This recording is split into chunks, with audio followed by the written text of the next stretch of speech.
আজকের দিনটা অন্য সব দিনের থেকে একটু আলাদা, কারণ আজ আমার ছোটবেলার এক বন্ধু ফিলিপিন্স থেকে আমাদের বাড়িতে আসছে। এই বন্ধুর সঙ্গে আমি স্কুল জীবন আর কলেজ জীবন দুটোই একসঙ্গে পার করেছি। প্রবাসে থাকলে নিজের মানুষ কেউ বাড়িতে এলে মনের ভেতরে যে কী অসম্ভব আনন্দ হয় সেটা ভাষায় প্রকাশ করা সত্যিই কঠিন। বন্ধু বৃহস্পতিবার অফিসে কাজের সূত্রে এখানে এসেছিল। শুক্রবার তার কাজ শেষ হওয়ার পর আমি ওকে পিক করে সরাসরি আমাদের বাড়িতে নিয়ে আসি। শুক্রবার রাতটা একেবারে ফ্রাইডে নাইটের মতোই কেটেছে, গল্প, আড্ডা, খাওয়া দাওয়া সব মিলিয়ে। নটি বড় হওয়ার পর এই প্রথম আমাদের বাড়িতে কেউ থাকতে এলো, তাই ওর উত্তেজনাটা চোখে পড়ার মতোই ছিল।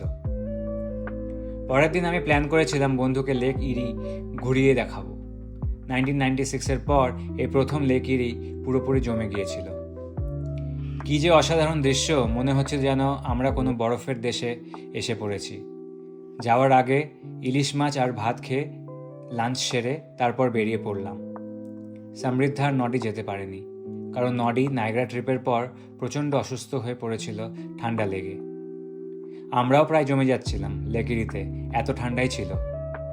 তাই নিজেকে গরম করতে কফি খেতে ঢুকে পড়লাম স্টারবাক্সে। এরপর বন্ধুকে ওর পরিবারের জন্য শপিং করাতে নিয়ে গেলাম। আমাদের বাড়ির কাছের প্রিমিয়াম আউটলেটে নাইকি আর আরও কিছু স্টোর ঘুরিয়ে দেখালাম। সন্ধেবেলায় বাড়ি ফিরে এলাম। বন্ধুর আনা সারপ্রাইজ গিফট পেয়ে নডি ভীষণ খুশি। তারপর আবার শুরু হলো বহুদিনের অপেক্ষার থাকা আড্ডা, ছোটবেলার স্মৃতি, পুরনো গল্প, হাসি কান্না সব মিলিয়ে। পরের দিনই ছিল বন্ধুর রিটার্ন ফ্লাইট, তাই তাড়াতাড়ি লাঞ্চ সেরে নিলাম। তারপর এলো বিদায়ের সেই কষ্টের মুহূর্ত। মনে হচ্ছিল ভেতরটা হঠাৎ খুব ফাঁকা হয়ে গেল।